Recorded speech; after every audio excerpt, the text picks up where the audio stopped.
Bonjour et bienvenue dans un nouvel épisode de vlog créatif. Moi c'est Audrey, je suis une tricoteuse du sud-ouest de la France et je vous retrouve pour partager avec vous sur quelques jours, semaines, mes projets créatifs. J'espère que vous allez bien. Je vous retrouve puisque je voulais vous montrer que j'ai repris mon gilet Granny qui est un modèle de Rory Locatelli, qui est un gilet tout en torsade que j'avais commencé je crois au printemps et que j'avais mis en pause pendant l'été puisque c'est un assez gros gilet qui se tricote en laine DK worsted. Et je m'étais arrêtée, j'avais fait le haut du corps et les deux manches et donc maintenant je reprends le corps. J'avais fait très peu du corps et j'ai un petit peu peur niveau quantité de fil et vraiment je suis perplexe. J'avais beaucoup plus de fil que ce qui était recommandé pour ma taille. Mon échantillon est un peu plus lâche que recommandé, ce qui devrait pas... mais en rang il est bon. Il est un peu plus lâche en maille. Mais ça ne devrait pas justifier que j'utilise autant de fil par rapport à la recommandation du patron. Puisque donc voilà ce que j'ai. J'ai un gilet avec deux manches et genre je sais pas... même pas 10 cm de corps et c'était 4 pelotes, il me reste 3 pelotes. Je sais pas, sachant que j'aurais aimé que le corps soit un peu long, j'aimerais au moins qu'il me dépasse les fesses. Sachant qu'il faut que je fasse attention parce que ce genre de gilet, donc je vais tricoter le corps et ensuite je vais relever les mailles pour faire une bande d'encolure en côte tout autour. Donc il va falloir que je garde quand même une quantité significative de fil.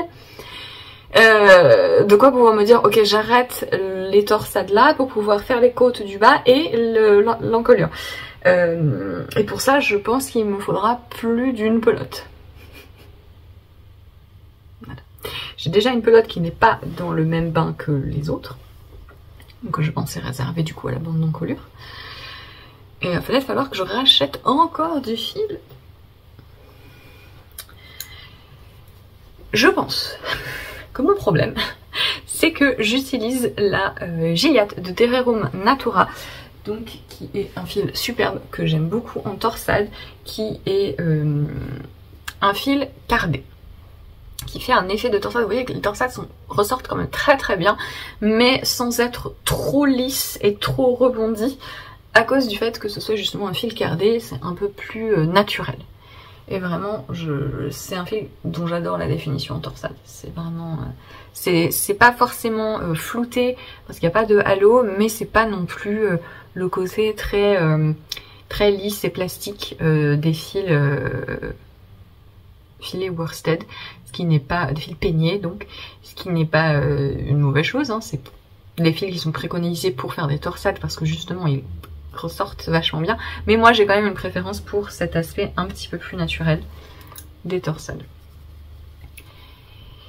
Et ça m'est souvent arrivé d'avoir une différence assez hallucinante d'utilisation de fil quand je prends un fil cardé alors que le patron a été gradé et les quantités de fil ont été calculées pour un fil peigné et vice versa. La densité du fil fait que l'utilisation en mètres est assez ahurissante. Sauf erreur de ma part, le gilet a été designé pour la Cory Worsted de la bien-aimée. Ouais. Qui doit être un fil qui tombe un petit peu plus parce qu'il y a du Corridel et du Gotland, ça doit être un petit peu plus, il doit y avoir beaucoup plus de drapé, donc ouais, je pense que c'est ça mon problème. Mais je suis un peu embêtée parce que j'ai très peur que si je dois acheter d'autres pelotes, il y ait des grosses différences de bain et que je me retrouve avec un bas de gilet rayé.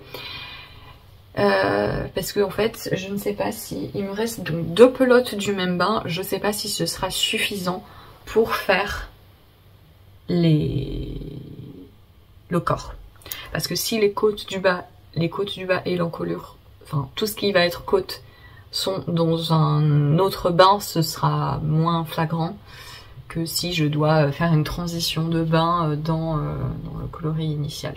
Donc ce que j'ai fait, dans le motif initial, ce que j'ai fait, c'est que j'ai mis un marqueur, j'ai mis un petit anneau marqueur ici, au moment où j'ai commencé cette pelote.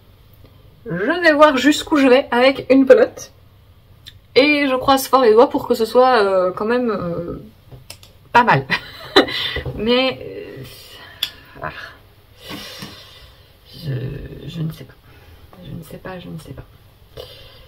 Voilà. Pire du pire, je défais les côtes des manches. Je fais aussi les côtes des manches des poignets dans une pelote d'un autre bain. Pour essayer de récupérer un tout petit peu. Aïe aïe aïe. Le problème c'est que une différence de bain, personnellement j'ai quand même l'expérience que sur des coloris neutres relativement clairs, les différences de bain, c'est là où c'est le pire. Parce que c'est quasiment la bonne couleur, mais juste un peu plus clair, un peu plus foncé, et du coup on voit que ça. Vu que il n'y a pas d'autre intérêt de colorimétrie, disons, de couleur sur le reste du projet, dès qu'il y a une toute petite variation, c'est hyper flagrant. Donc bon. Je suis passée sur un très long câble de 100 cm. J'ai jamais essayé. C'est la première fois que je passe. Parce que j'étais pendant un moment j'étais sur un câble de 80 cm pour le corps et c'était fort inconfortable. Faut vraiment que j'arrête de faire ça parce que tricoter des torsades sur un câble trop petit, ça fait particulièrement mal aux mains. Or, donc c'est un gilet à épaules tombantes. Bon, après j'ai pas envie qu'il soit crop quoi. Je voudrais, ouais, jamais de la vie. Jamais de la vie j'arrive à aller jusque là.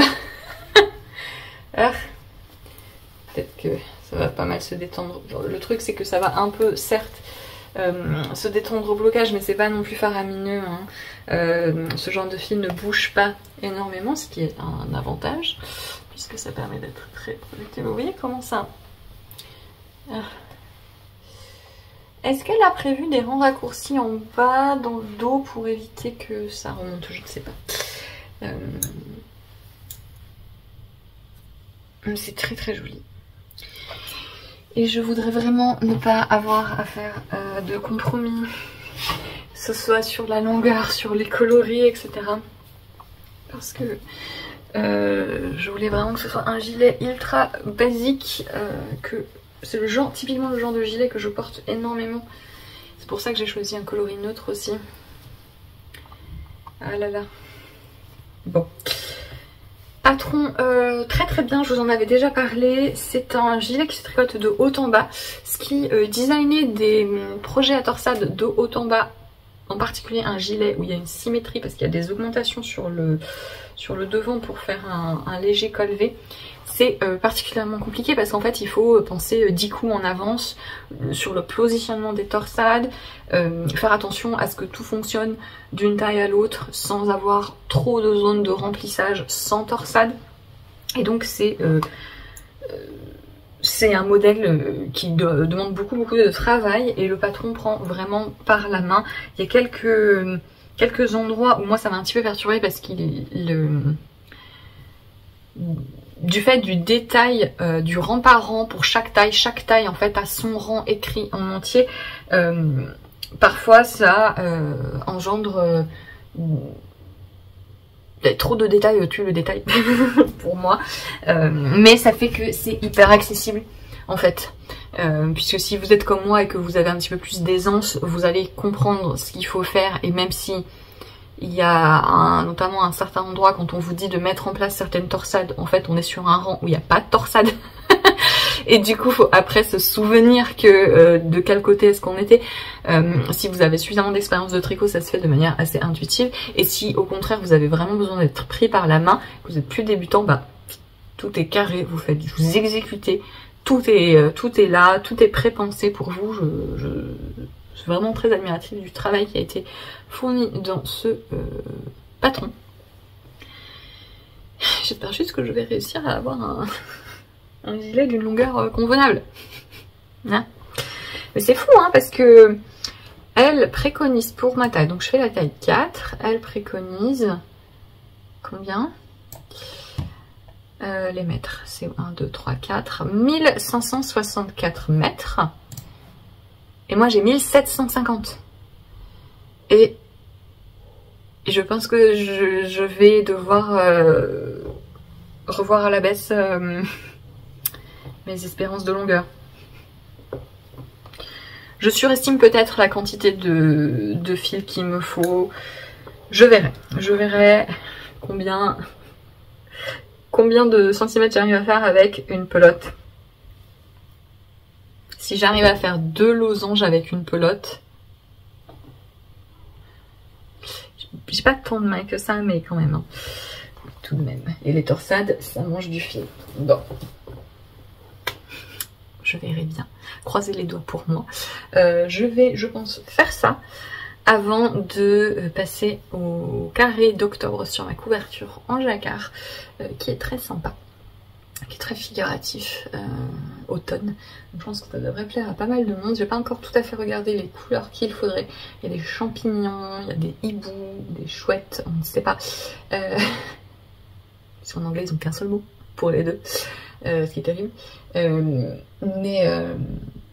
J'ai hâte de m'y mettre aussi, certainement, d'ici 1 ou 2 petites semaines.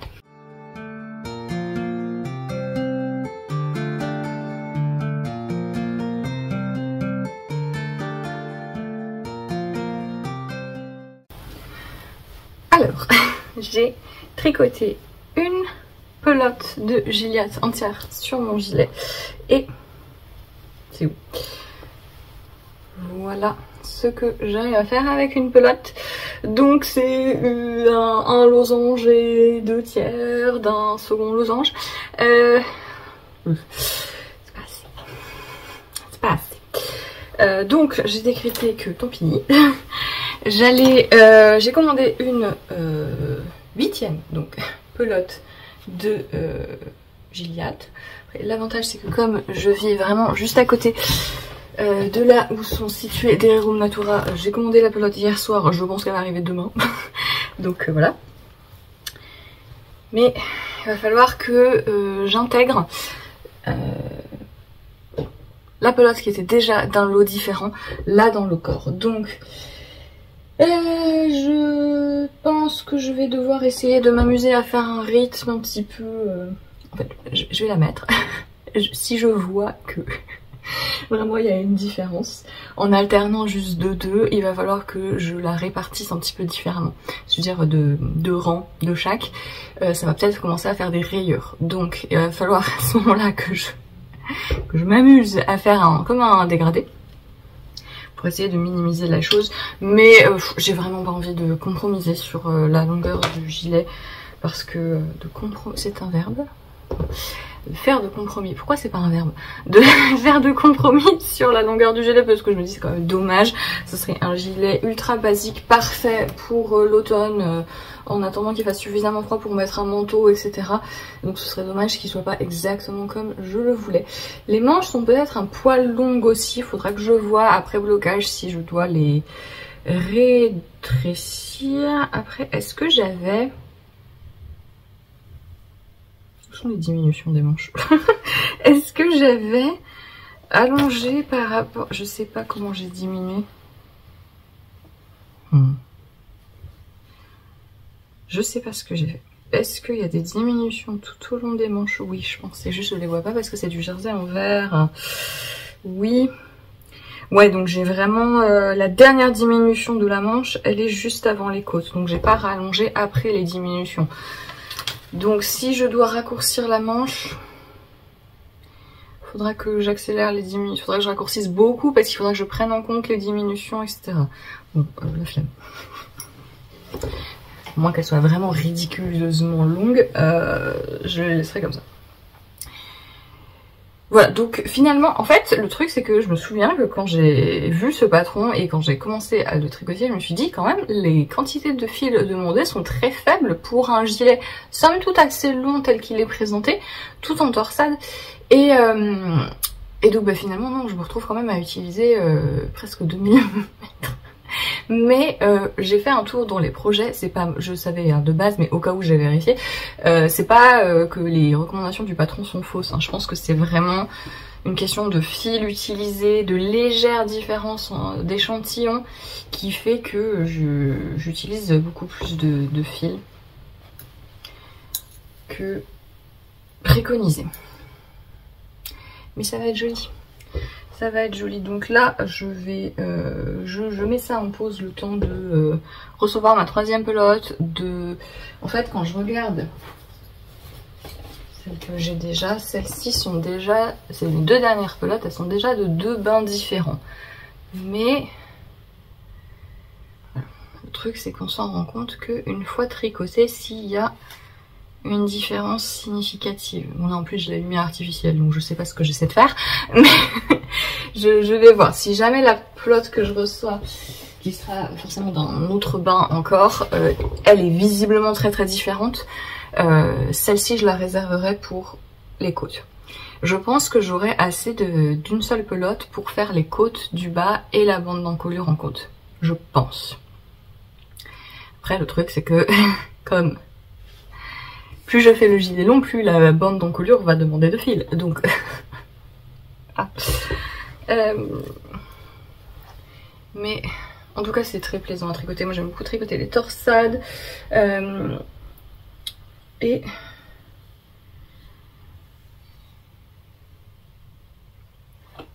je suis en train de me demander, est-ce que je ferais pas un blocage intermédiaire? Non.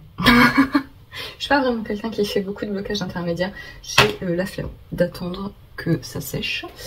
Et j'ai surtout remarqué parfois que, en fait, le fil, certains des fils que j'utilise, et c'est un peu le cas des fils cardés comme ça, une fois qu'ils sont lavés, ils changent beaucoup. Et ils changent, à chaque fois qu'on les lave, ils se réétoffent, etc. Et donc, si j'ai une partie du projet qui a été bloquée par un pré-blocage une fois, mais que le reste, une fois que je fais le blocage final, n'avait pas été bloqué, et donc ça fait que j'ai une partie du projet qui a été lavée 2 fois et une autre partie du projet une seule fois, ça m'est déjà arrivé d'avoir visiblement quelque chose de différent, que ce soit la couleur qui est un peu changée avec, là, vous savez, le pH de l'eau, machin, des trucs comme ça, ou ça m'est notamment arrivé sur un châle qui avait été teint naturellement, donc à cause de cette expérience, je suis un petit peu réticente à faire des pré-blocages. C'est idiot parce que dans l'immense majorité des cas, ça ne pose pas problème. Mais voilà, j'ai ce souvenir de ce châle teint naturellement que j'avais pré-bloqué et qui a une certaine étape du châle et qui a, on dirait qu'il y a 2 couleurs différentes parce que il y a une partie du châle qui a subi plus de lavage que l'autre. Et voilà. Donc j'ai pas envie de pré-bloquer. En attendant, j'ai commencé mon bloc d'octobre sur ma couverture Year by Piece, donc la couverture en jacquard. On est sur beaucoup de bleu marine et d'orangé. Donc ça, c'est le carré central. Il y a une structure un petit peu particulière encore une fois ce mois-ci, puisque elle propose un long panneau qui équivaut à 2 carrés avec une chouette, et il y en a 2 de chaque côté. Je pense que je vais faire les 2. Puisqu'ils sont de 2 couleurs différentes. On a également un poticha avec une lune. On dirait que la lune a un visage parce qu'il y a une chauve-souris devant. Donc j'ai fait ce poticha. J'ai fait la version orange du poticha. Il y avait aussi une version bleu gris, mais j'ai fait la version orange parce que comme ça le poticha il est foncé comme motin. Qui est où d'ailleurs? On ne sait pas. Les champignons. Et je fais 2 carrés plutôt géométriques pour ne pas refaire le poticha et les champignons. Donc j'ai fait ce carré-ci. Et j'ai commencé un autre carré avec un motif un petit peu de croisillon, comme ceci. Et ensuite je ferai les chouettes. Et donc il y aura une chouette qui sera bleu marine et orangé, et une chouette qui sera bleu marine et vert. J'ai décidé que c'était une chouette. Voilà. pour ce sur quoi je tricote. J'ai aussi fini et bloqué le pull de Noël de Marius dont je vous parlais dans le dernier mini vlog. Je sais pas si bref. Il est terminé, bloqué. J'ai donc fait les côtes dans le coloris contrastant. Et bon, ma foi, j'aime bien. Voilà, ça fait vraiment... Je trouve que quand même ça fait pull de Noël. Un peu kitsch, et voilà, c'est ce que je voulais. Et ça va pas trop bouger au blocage, ça s'est assoupli. C'est top. Je vais le plier le plus proprement possible. Et le ranger jusqu'à temps qu'il soit... Jusqu'à ce qu'il soit temps, oui, d'emballer les cadeaux. Et je vais faire pas trop tard, je pense. En fait, il me reste juste à faire les mitaines dont je vous parlais. Et ce sera, je pense, un projet du soir. Mais il y a une bête sur mon mur. Mais j'ai commencé un autre projet zéro cerveau pour les soirées télé, qui est dans, je pense, un des coloris les plus beaux que j'ai tricoté. Tout type de fil confondu. C'est un fil commercial, industriel. Je comprends pas les gens qui insistent pour dire commercial, mais les artisans ils font du commerce, enfin ils vendent aussi leur laine, c'est pas gratuit, hein. Donc c'est commercial aussi. Pour moi la différence c'est vraiment entre artisanal et industriel. Industriel c'est pas une insulte. Au contraire c'est plutôt positif le mot industrie à la base. Donc c'est un fil, je sais pas pourquoi je parle dans ce délire, c'est un fil industriel. Voilà, pas teint à la main. Et c'est un mélange de couleurs automnales. C'est trop beau, je vais vous montrer ça. Il est là. Donc, j'ai commencé, je me mets à contre-jour juste pour que vous voyez mon teint. C'est vraiment, ça va être top parce que je suis en train de vous parler de la meilleure couleur de la vie et vous allez rien voir. C'est un pull dans des tons hyper automnaux. Je vous déplace, que ce soit mieux. Quand même.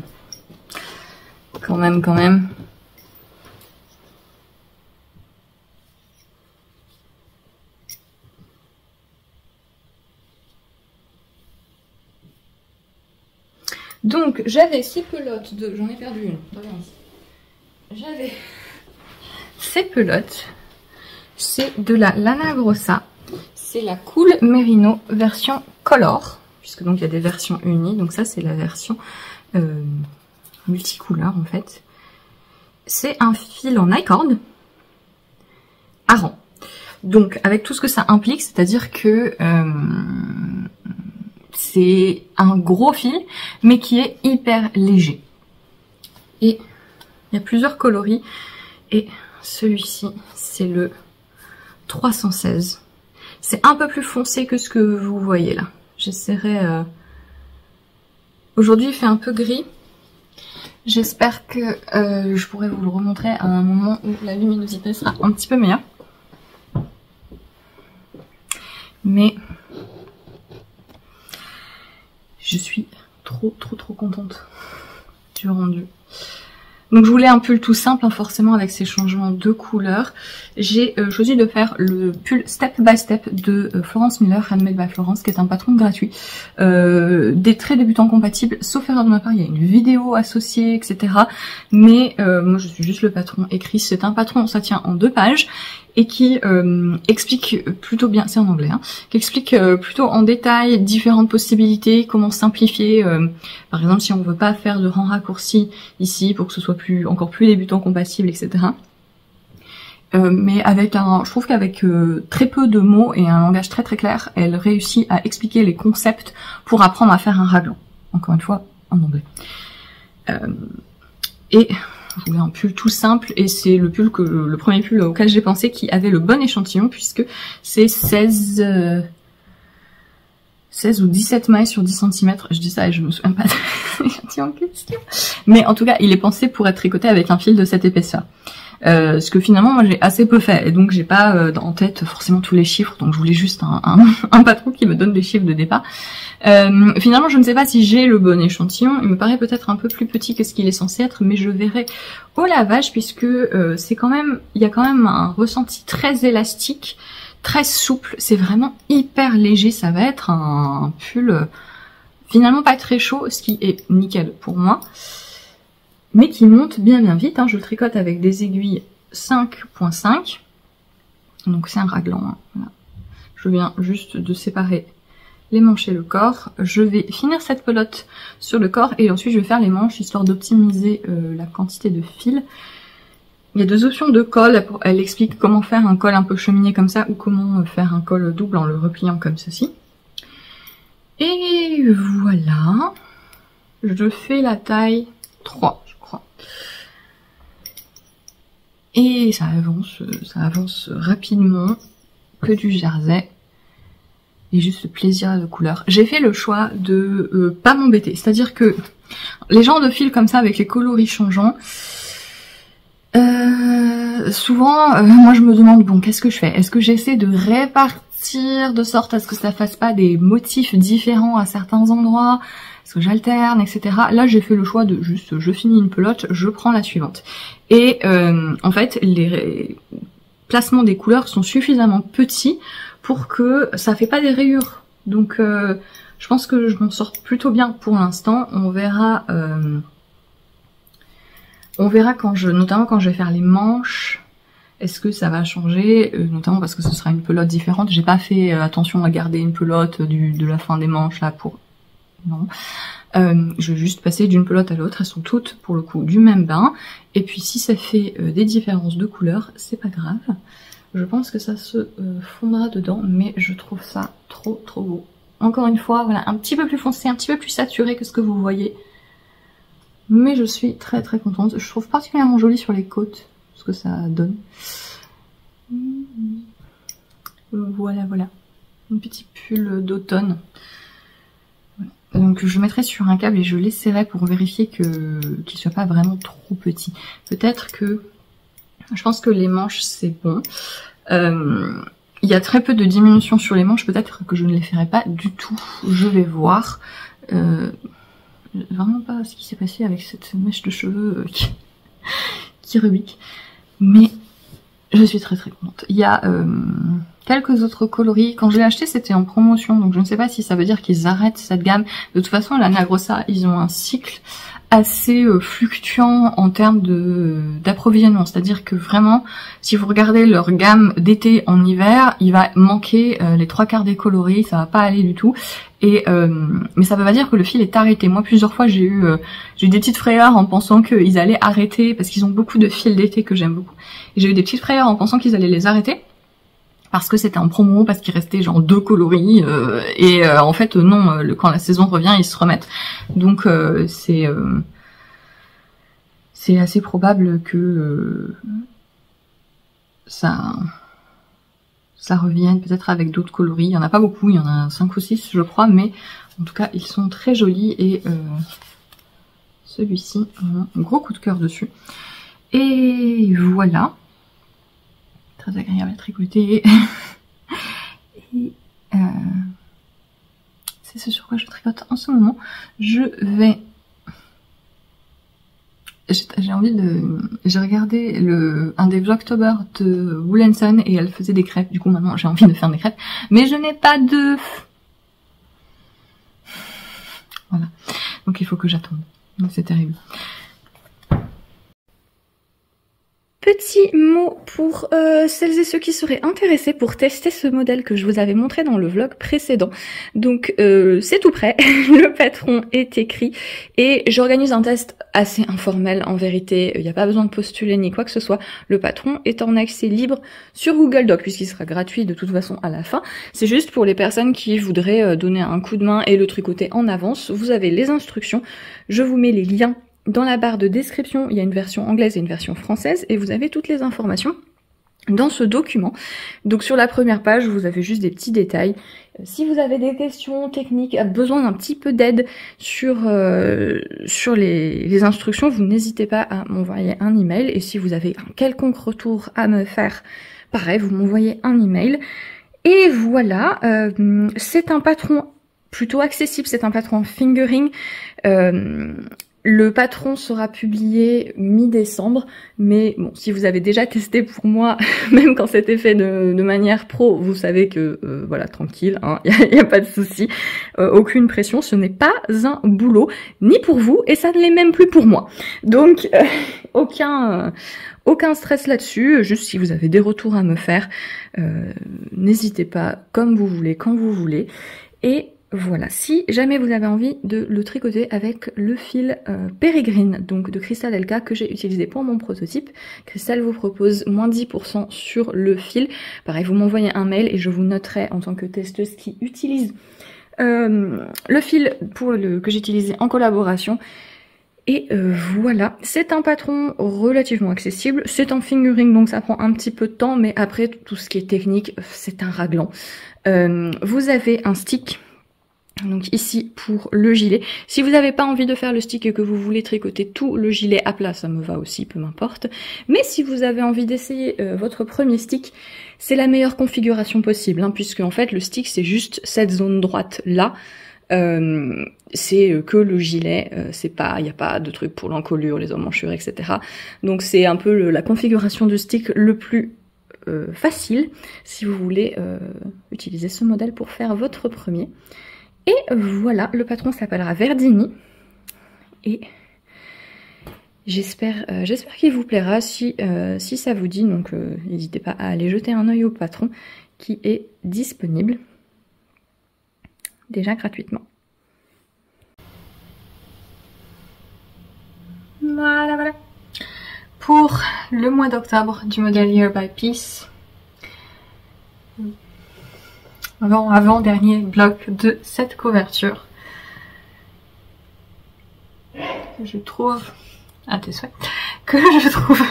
très sympa. J'aime beaucoup le motif de chouette en fait. Je trouve que souvent des dessins de chouette c'est juste la silhouette, vous voyez, et là je trouve que c'est quand même plus détaillé, c'est tout en restant très reconnaissable et vraiment sympa à tricoter. Je pense qu'il y a que 1 ou 2 rangs comme ça où il y a des croisements de fils obligatoires. Sinon le reste ça se tricote très très bien, alors que c'est assez figuratif tout en ayant des changements de couleurs qui sont assez rapprochés pour pas avoir à croiser les fils, ce qui est assez rare, et sans forcément perdre le dessin que c'est censé représenter, quoi. Je trouve que ça fonctionne très bien. Ça serait sympa sur un pull, pour un pull d'enfant, vous voyez là comme ça au milieu là, pour avoir comment est-ce qu'on peut l'intégrer autour dans le reste du projet, mais je le trouve très très très sympa.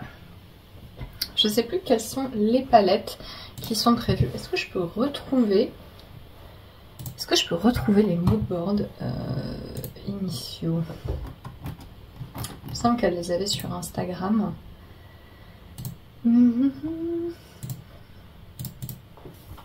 Elle avait mis toutes les couleurs par mois avec des images d'inspiration. Mais c'était du coup au début de l'année. Je ne sais pas si c'est recensé là. Non. Si. Février. Oui, voilà, je les ai trouvés. Et donc, clic, clic. Ma souris fait beaucoup de bruit, je trouve. Après, elle n'a pas forcément toujours 100% respecté les palettes qu'elle avait prévues au départ, mais ça me permet quand même de se donner une idée. Donc novembre, ça devrait être quand même dans des tons plutôt automnaux avec peut-être un peu plus de vert. Quelle est cette couleur? Cette couleur n'existe pas dans la palette qui a été prévue. Et décembre, bleu glacial, etc. Ouais. J'ai vraiment hâte de voir tout l'ensemble. Et en tout cas c'était un carré que j'ai tricoté hyper rapidement. Bon, deux après-midi c'était plié. Tant que j'y suis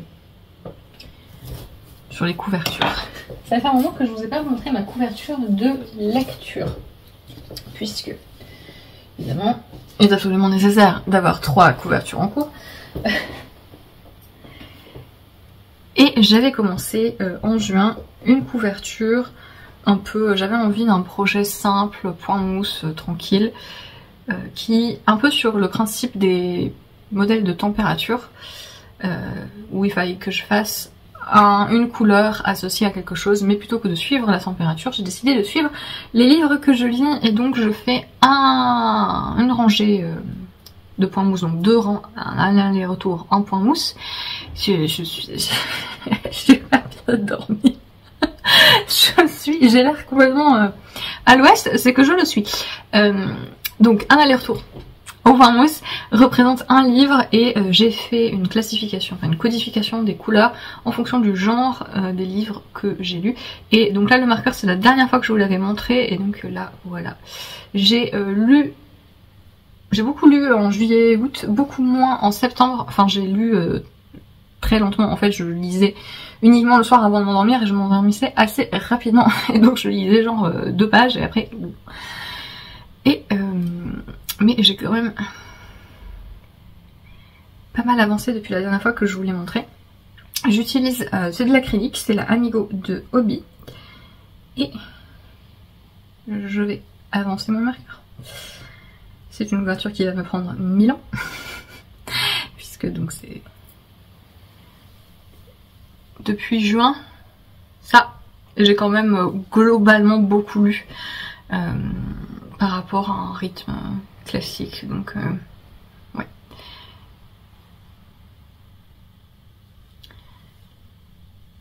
Voilà. Là, je suis en train de lire Frankenstein. Je pense que je l'avais déjà lu, je suis quasiment sûre de l'avoir déjà lu, je ne sais pas si je l'avais lu en entier, ce qui est ridicule parce que c'est assez court en fait. Mais j'avais envie de relire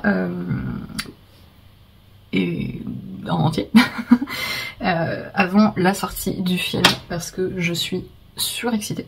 Ce que je vois des bandes annonces me plaît beaucoup, donc il y a un film de Guillermo del Toro qui va sortir, il sera sur Netflix en novembre, et ça a l'air très sympa, notamment quand on regarde la dernière bande annonce. La créature parle. Donc j'ai vu ça, j'étais là, oh mon dieu, et Guillermo a lu le livre. Fabuleux. Est-ce que enfin on va avoir une adaptation de Frankenstein où le monstre n'est pas, la créature n'est pas juste un truc mais voilà, l'esthétique et tout me plaît beaucoup. J'adore Oscar Isaac, donc j'essaie de modérer mes attentes, mais j'aime beaucoup ce que fait Guillermo del Toro, et donc je pense qu'il y a moyen que j'aime beaucoup le film, et donc étant en attendant, étant surexcitée par l'idée, j'ai eu envie de me remettre dans le livre. Je suis presque fini, je crois qu'il me reste une 50aine de pages, un peu moins de 50 pages. Et ce sera, et je ne sais pas ce que ce sera. Techniquement, c'est un peu considéré comme un des premiers livres de science-fiction. Ça se lit pas vraiment comme de l'horreur non plus, donc je pense que je le classerai. Oula, je classerai en science-fiction, donc ça sera bleu, je pense. Je changerai peut-être d'avis. On verra. Et donc pour rappel, les fins de... Parce que comme forcément je change de couleur tout le temps, j'ai plein de fils, je les tresse ensemble. Ce qui fait un peu... C'est un peu que drame, mais je me dis dans l'ensemble du truc, ça devrait aller mieux quand il y en aura beaucoup. Peut-être que j'aurais dû faire des plus petites tresses, mais qu'elles soient moins espacées. Parce que là, en gros, je rassemble 6 fils, donc ça fait 3 rangées à chaque fois par tresse, et c'est vrai qu'elles sont espacées, mais bon, ça me permet de gérer les bouts de fil sans trop me prendre la tête. Et ce que ça donne, en tout cas. Ça m'amuse beaucoup le principe d'avoir des règles comme ça, tel truc, telle couleur, alors même si, comme je vous le dis, parfois c'est pas très net. Mes choix de genre... On fait ce qu'on peut. Je pense vous laisser là pour ce vlog. J'espère qu'il vous a plu. Je vous retrouverai d'ici quelques semaines avec de nouveaux projets, je l'espère. Je vous souhaite une bonne après-midi ou soirée en fonction de quand vous regardez cette vidéo, et je vous dis à plus tard. Salut!